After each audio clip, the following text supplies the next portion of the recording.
오늘도 야썰방을 찾아주셔서 감사합니다. 저희에게 큰 힘이 되는 구독과 좋아요 부탁드리면서 시작합니다. 안녕하세요. 오늘의 사연을 시작하겠습니다. 저는 아침에 본 아들의 모습이 자꾸 떠올랐어요.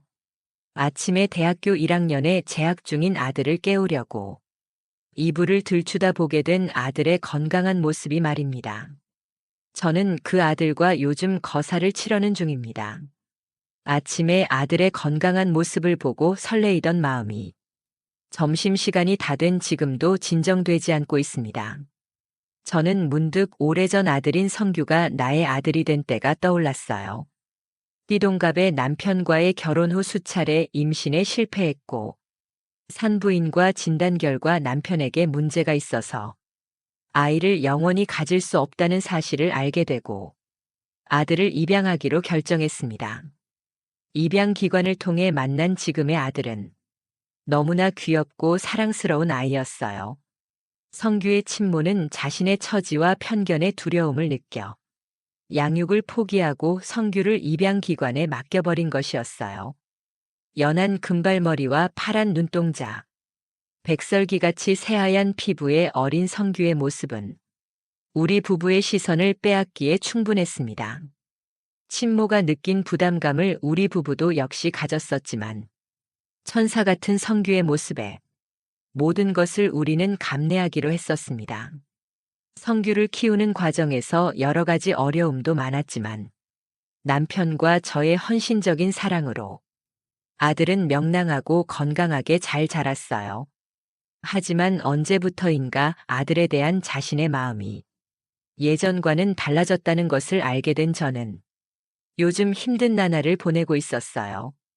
올해 60살인 남편은 감사하게도 경제적으론 안정된 사람이었지만 나의 탓인지 소원해진 부부관계는 벌써 몇 달째 계속되고 있어요. 원래 뜨거운 저를 남편이 만족시켜주지 못하니 피가 섞이지 않은 젊은 아들이 자꾸 남자로 보여 저를 더욱 힘들게 했습니다. 그렇지 않아도 키가 크고 날씬한 근육질의 몸에 연한 금색을 띤 부드러운 머리카락에 이목구비가 너무나 뚜렷하고 예쁘고 하얀 얼굴을 가진 아들을 저는 너무나도 사랑했어요. 그 사랑이 모성애에 따른 것인지 아니면 피 한 방울 섞이지 않은 남자 아들에 대한 애정인지 저는 구분할 수 없었어요. 젊은 나이에 늙은 남자에게 시집와서 남녀 간의 사랑을 많이 경험해 보지 못한 저는 더더욱 그랬습니다. 몸을 일으킨 저는 2층 성규의 방으로 갔습니다. 성규의 침대는 정돈되지 않은 상태 그대로였고 그 침대에 엎드린 저는 성규가 덮고 나간 이불에 코를 대고 숨을 깊게 들여 마셨어요. 부드러운 면 소재의 패드는 저의 입술과 코를 기분 좋게 했습니다. 희미하게 맡아지는 성규의 체온이 저의 몸을 더 뜨겁게 만들었습니다. 그날 밤 여느 때와 다름없이 술에 취해온 남편은 세상 모르게 잠에 빠져 있었고 마음이 설레이고 들떠있던 저는 성규의 방으로 향했습니다. 불을 켜놓고 책을 보다 성규는 깊게 잠들어 있었어요. 침대 밑 방 바닥엔 뭔가가 묻어있는 휴지가 떨어져 있었습니다. 침대에 누워있는 성규의 다리 쪽에 걸쳐 앉은 저는 아들을 바라보았습니다. 아침과는 다르게 성규의 남자는 가라앉아 있었지만 하지만 성규의 제법 큰 물건을 고스란히 비춰 보여주고 있었어요. 저는 끓어오르는 것을 참을 수가 없었습니다. 이러면 안 돼. 나는 엄마야 아니야. 나는 키워주기만 한 엄마야. 저는 성규를 자극하기 시작했습니다. 성규도 잠에서 깨어났고 성규와 저는 아무 말 없이 본능에만 충실했습니다. 성규는 저에게 뭐라고 말을 하려다가 저에게서 처음 느껴보는 성규는 더 이상 말을 잇지 못했습니다. 점점 자라면서 부모와는 너무나도 다른 모습의 이유를 진작 알고 있던 성규였습니다. 저와 남편은 성규에게 입양 사실을 알려주었고 그 후로도 변함없는 우리의 사랑을 확인한 성규는 어려움을 극복하고 부모를 사랑하고 존경하고 있었어요. 하지만 어릴 때부터 친엄마가 아닌 것을 안 성규는 저를 엄마로 생각하면서도 여자로 좋아하게 되었나 봅니다. 그 이유는 물론 저의 뛰어난 미모와 상냥한 성격 때문이었을 겁니다. 그렇게 생각해왔던 엄마가 지금 자신과 일을 치르고 있고 그것도 엄마가 자신을 바라보고 있으니 아들은 그런 엄마에게 보답해야겠다는 생각으로 3번이나 엄마를 달래주었습니다. 아들은 더 이상 참을 수 없었는지 엄마. 사실 몇 년 전부터 하고 싶었는데 참았어요 라고 저에게 말을 하더군요. 저는 아들과 선을 넘으며 행복한 시간을 가졌습니다. 정말 행복하고 너무 좋았어요. 남편에게서 느껴보지 못한 기분이었어요. 그러다 남편이 며칠간 출장을 갔습니다. 저는 남편의 출장 덕분에 아들의 방에서 매일 즐거운 시간을 보냈어요. 50살이 된 저에게 이런 본능이 살아있다는 것에 무척 놀랐습니다. 그리고 남편이 돌아왔습니다. 남편은 그동안 예쁜 아내와 그리고 이렇게 착하고 멋진 아들을 건강하고 똑똑하게 키워낸 것만으로도 성공한 인생이라고 하더군요. 그리고 아내에게 그동안 소홀했던 자신의 모습을 반성하며 일찍 들어와서 저를 안아주기 시작했습니다. 저는 표정 하나 바뀌지 않고 여보 너무 기다렸어요 라고 말했습니다. 저는 이 기쁜 상황을 누구에게 말도 못하고 있습니다. 오늘의 사연은 여기까지입니다. 감사합니다. 오늘의 사연 시작합니다. 안녕하세요. 저는 이제 곧 40을 바라보는 30대 후반 유부남입니다. 남자분들은 아실 겁니다. 남자에게 첫사랑이란 정말 무덤까지 잊을 수 없는 존재라는 것을요. 모든 남자의 첫사랑이 그렇듯 제 첫사랑도 정말 아름다웠습니다. 천사 같았어요. 대학에 가서 처음으로 사귀었던 여자친구였는데 둘 다 정말 풋풋하고 귀엽게 사랑했습니다. 저보다 2살 어린 제 첫사랑은 제가 군대를 갔을 때 부모님의 성화에 미국으로 유학을 가버렸고 저는 배웅마저 해주지 못한 채 그렇게 떠나보냈어요. 몇 번의 편지가 오가긴 했지만 결국 몸이 멀어지더니 마음도 멀어졌었지요. 너무 사랑했던 여자라 그녀를 잊는데 정말 너무나도 힘들었습니다. 시간이 약이라고는 하지만 그녀가 없는 생활에 익숙해진 거지 그녀를 완전히 잊는 법은 없더라고요.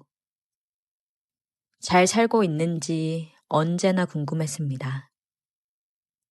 그럼에도 알 수 있는 방법이 없어서 그저 마음속 깊이 묻어두고 현실 생활에 집중을 해야 했어요. 그렇게 저는 그녀가 없는 대학을 졸업하고 중소기업에 입사한 지 이제 곧 10년째네요. 좋은 여자를 만나 결혼도 하고 눈에 넣어도 아프지 않는 2아이의 아빠가 되었습니다. 최근에 과장으로 승진도 하고 정말 모든 게 탄탄대로 흘러갔어요. 제 첫사랑을 대학 동창회에서 만나기 전까지는요. 평범하기 그지없던 제 삶이 첫사랑에 의해 혼란스러워졌습니다. 사건의 시작은 한 3달 전쯤 늘 있던 동창들의 모임에서 시작됐어요. 저희 동기는 꽤 단합력이 두터워 동창회는 매년 개최할 뿐만 아니라 그 외에도 두루두루 술자리를 가지며 친목을 유지하고 있었습니다. 이 모임도 거진 10년이 넘었으니 다들 결혼은 물론이고 아이도 있어 서로의 고민을 털어놓고 충고를 구하곤 했습니다. 물론 서로의 가족들도 모임에 자주 껴서 함께 하기도 하고요. 이 중에는 항상 모임에 빠지지 않는 6명의 친구들이 있었는데 그중 A라는 친구가 그날따라 저는 꼭 와야 한다며 신신당부를 하더라고요. 사실 저도 항상 모임에 빠지지 않는 멤버 중 하나라 그냥 장난으로 하는 말인 줄 알고 별 생각 없이 지나갔습니다. 모임 당일날이 되었고 이상하게 그날따라 마감이 일찍 끝나 모이기로 했던 시간보다 30분 정도 일찍 도착했었어요. 자주 모임을 가졌던 호프집이라 사장님이 저를 알아보시고는 바로 테이블로 안내해 주시더라고요. 그러면서 하시는 말씀이 오늘 다들 일찍 오시네요. 일행 중 한 분이 벌써 자리에 와 계세요.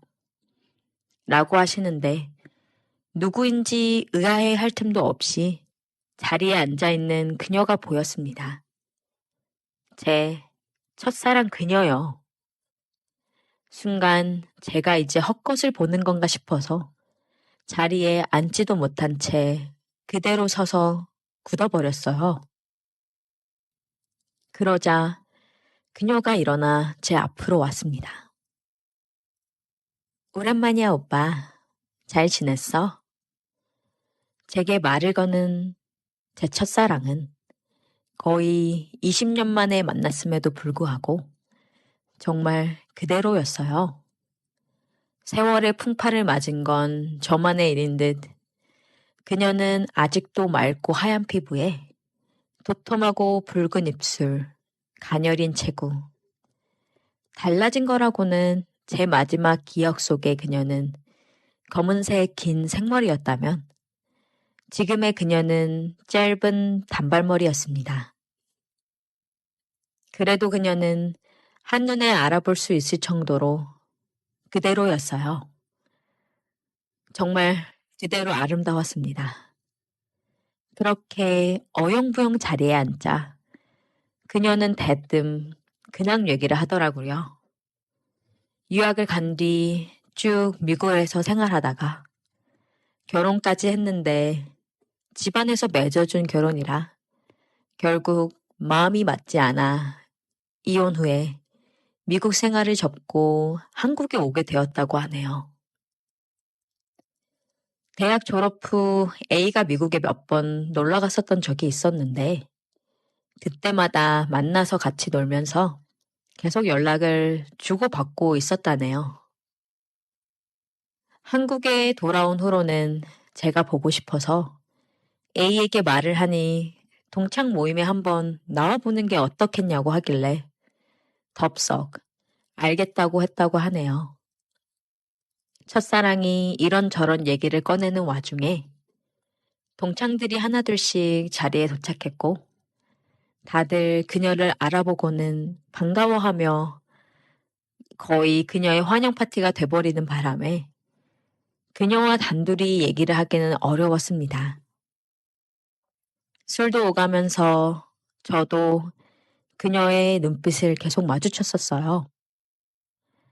우리는 계속 서로를 의식했습니다. 보통 이 모임은 3차까지는 가는데 다들 첫사랑 그녀를 축하해 주느냐 들뜬 나머지 많이 마셨는지 힘들어하는 바람에 결국 그렇게 마무리가 되었습니다. 동창들은 이제 나이가 나이인지라 예전 같지 않다며 그래도 오랜만에 보니 너무 반가웠다며 다음에 꼭 다시 나오라고 그녀에게 신신당부를 하며 하나둘 자리를 떠났어요. 그렇게 왁자지껄했던 술자리가 한 명 한 명 빠질 때마다 조용해졌고 결국 저와 그녀 단둘이 남게 되었습니다. 그녀가 나를 떠나고 어떻게 생활했는지, 무슨 일이 있던 건지, 이혼은 어쩌다가 하게 된 건지, 아이는 있는 건지 정말 궁금하고 물어보고 싶은 게 잔뜩 있었지만 밤이 늦어 저도 그녀를 보내고 집에 가려 했습니다. 우리도 이제 일어나자며 자리에서 일어나 호프집을 나서는데 그녀가 취한지 살짝 비틀거리는 게 아니겠어요? 혹시라도 넘어질까 걱정이 돼서 얼른 어깨를 잡아 그녀를 부축해줬더니 그녀가 제 손을 잡고 저를 올려다보면서 오빠는 여전히 자상하네 라고 말을 하는데 술에 취해 살짝 풀린 눈과 상기된 얼굴이 저를 미치게 했습니다. 술을 마실 예정이라 차를 가져오지 않아 택시를 태워 그녀를 집에 보내려고 했어요. 그러자 그녀가 오빠, 이제는 내가 걱정이 안 돼. 나 맨날 집까지 데려다 줬었잖아. 라고 말을 하는 게 아니겠어요? 내가 어떻게 너를 걱정하지 않을 수가 있겠어. 너가 나한테 어떤 존재인데. 라는 말이 목구멍까지 차올랐지만 술에 취한 그녀에게 제 진심을 이런 식으로 말하고 싶지 않아. 결국 아무 대답도 하지 않고 택시에 같이 올라탔습니다. 그녀는 제가 다니는 회사에서 꽤 가까운 데 위치한 아주 고급 오피스텔에 거주하더라고요.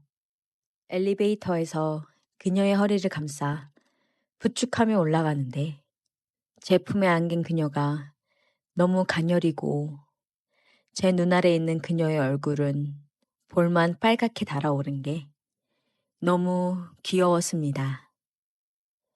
꽉 안아주고 입 맞추고 싶었지만 저는 가정에 있는 사람이라 참았습니다.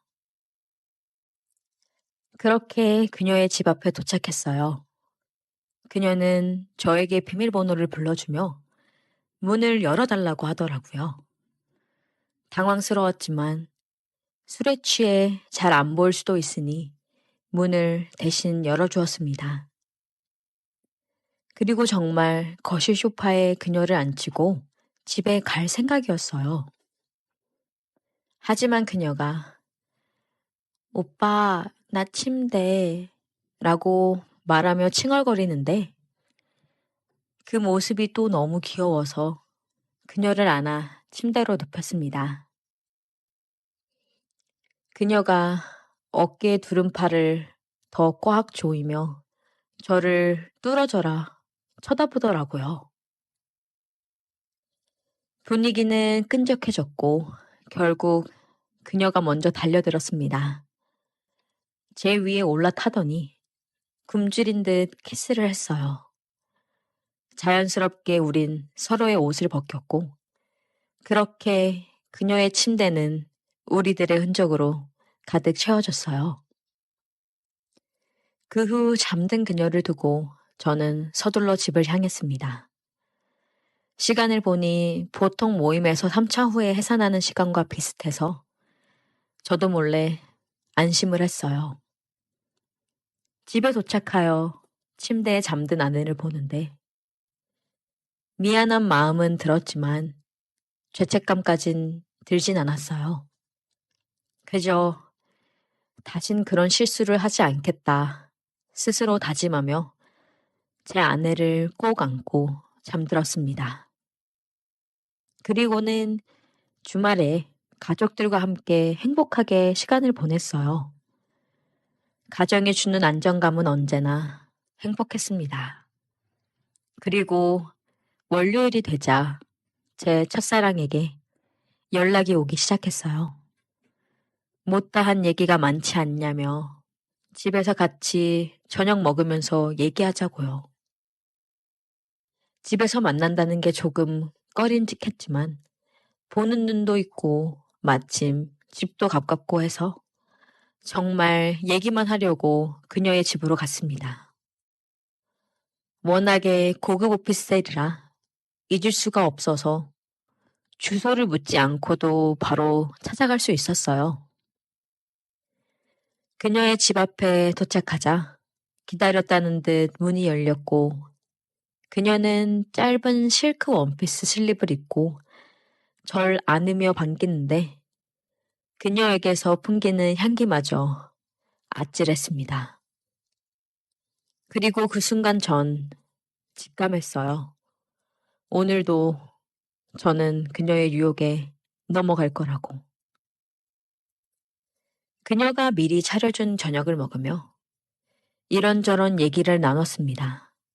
사실 그녀의 옷차림을 신경 쓰느냐, 밥이 입으로 넘어가는지, 코로를 넘어가는지 잘 모르겠더라고요. 그러자 그녀가 오빠, 왜 이렇게 먹는 게 형편없어? 밥 말고 다른 게 먹고 싶은 거야? 라고 말하며 입고 있던 가운을 벗는데 결국 이번엔 제가 참지 못하고 먼저 달려들었습니다. 제가 원했던 건 처음부터 그녀였으니까요. 요란한 소리와 함께 결국 식탁은 우리들의 침대가 되었어요. 그렇게 우리들의 은밀한 만남은 시작되었습니다. 그녀는 제가 가정이 있는 사람이라는 걸 의식하고는 회사에 있을 때만 연락을 했어요. 그래서 저는 퇴근을 항상 그녀의 집으로 향했죠. 아내가 요즘 퇴근이 많이 늦어진 것 같다며 걱정하자 과장이 되고 나서는 업무량이 확실히 늘었다며 돈을 많이 준 이유가 따로 있었다고 거짓말로 얼버무렸습니다. 그래도 주말은 항상 가족들이랑 보냈어요. 오히려 그녀와의 만남 전보다 가족들에게 더 헌신했어요. 하지만 시간이 지날수록 이 관계를 가족들에게 들킬까봐 걱정이 되더라고요. 제 평생을 그리워했던 제 첫사랑을 놓치고 싶지 않아요. 그녀와 함께 있으면 제가 20대로 돌아간 것 마냥 행복합니다. 그녀가 다시 제게로 돌아온 건 정말 두 번 다신 없을 기회일지도 모르잖아요. 하지만 가족만 생각하면 아내와 눈에 넣어도 아프지 않을 내 자식들을 생각하면 제가 이루어낸 이 평화로운 가정 또한 지키고 싶어요. 정말 인생 최대의 고민이에요. 저는 어떻게 해야 이 모든 것을 지킬 수 있는 건가요? 오늘의 사연 여기까지입니다. 오늘도 들어주셔서 고마워요. 구독과 좋아요, 알림 설정 부탁드립니다.